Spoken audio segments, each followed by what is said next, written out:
Most people think loneliness is a weakness, something to escape, something to fix. But psychology suggests something far more uncomfortable. Loneliness doesn't just change how you feel. It changes how you see. And sometimes, it makes you more aware than people who are never alone. Think about this. When someone is constantly surrounded by people, their attention is always outward. They adapt. They perform. They react. But when someone is alone for long periods of time, there's nowhere to hide. No distractions. No social mirrors. No instant validation. Just the mind observing itself. Lonely people don't just experience silence. They live inside it. And silence does something most people never allow themselves to experience. It exposes patterns. Psychologists have long noted that awareness grows in environments where stimulation is reduced. When noise fades, perception sharpens. Lonely people begin to notice things others miss. Their emotional triggers, their contradictions, their hidden motives, their fears. Not because they want to, but because loneliness removes the ability to escape yourself. Most people use social interaction to regulate emotions. When they feel uncomfortable, they talk. When they feel empty, they scroll. When they feel anxious, they distract themselves. Lonely people don't have that luxury. They sit with discomfort until it reveals something. This is where self-awareness begins. Not in confidence, not in intelligence, but in prolonged self-exposure. When you spend enough time alone, you start asking questions you can't avoid. Why did that memory still hurt? Why did that comment bother me so much? Why do I crave approval even when I pretend not to? Loneliness turns the mind inward, and inward is where truth lives. This is why lonely people often become observers. They watch others carefully, not out of judgment, but out of curiosity. They notice subtle shifts in tone, micro-expressions, contradictions between words and actions. Because when you're not busy performing socially, your attention becomes analytical. You begin to understand people not by what they say, but by what they repeat. Psychologists call this metacognition, the ability to think about your own thinking. And metacognition develops fastest in solitude. When no one is shaping your responses, your mind starts shaping itself. Lonely people replay conversations, not obsessively but reflectively. They notice patterns in their relationships. Who drains them? Who energizes them? Who only appears when convenient? They begin to understand emotional economics. Who gives? Who takes? And who only stays when it benefits them. This awareness often makes loneliness worse before it makes it meaningful. Because once you see clearly, you can't unsee. Lonely people often feel disconnected not because they lack social skills, but because they've outgrown shallow interactions. Small talk feels hollow. Performative positivity feels dishonest. Crowds feel noisy but empty. They crave depth, not stimulation.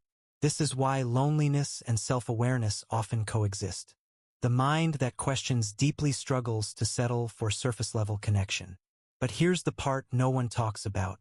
Lonely people don't become self-aware because loneliness is good. They become self-aware because loneliness is honest. It doesn't lie to you. It doesn't distract you. It doesn't protect your ego. It shows you who you are when no one is watching. Your insecurities, your coping mechanisms, your emotional blind spots. And most people avoid this encounter at all costs.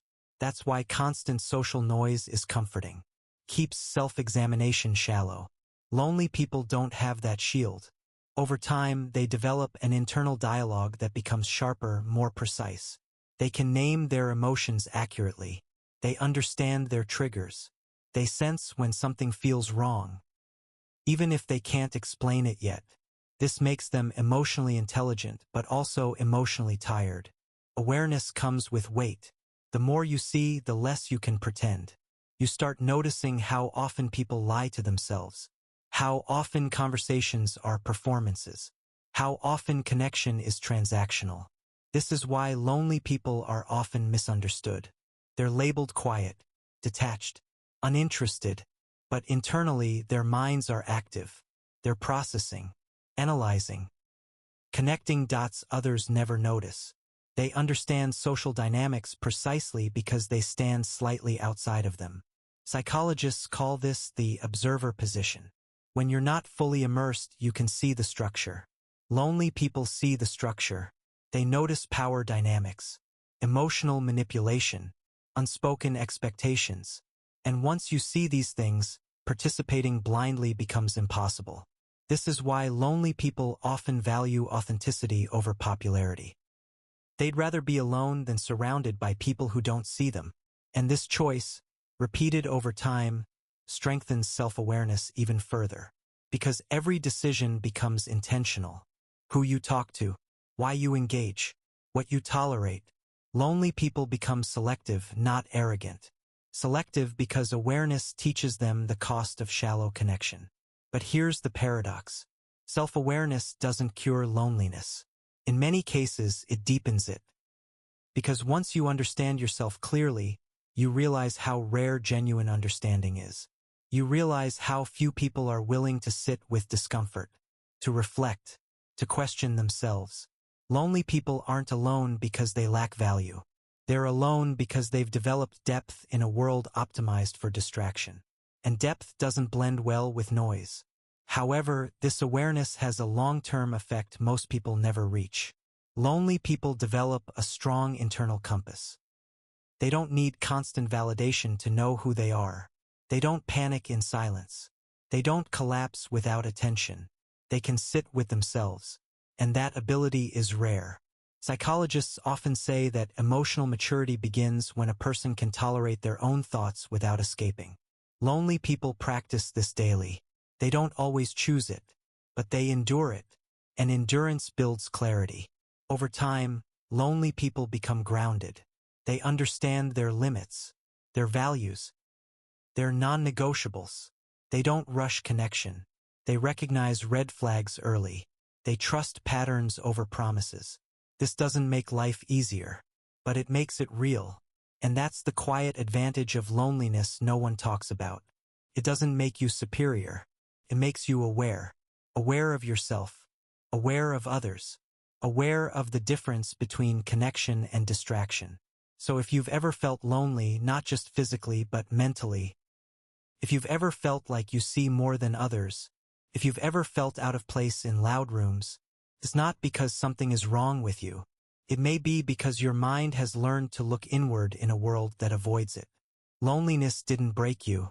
It introduced you to yourself.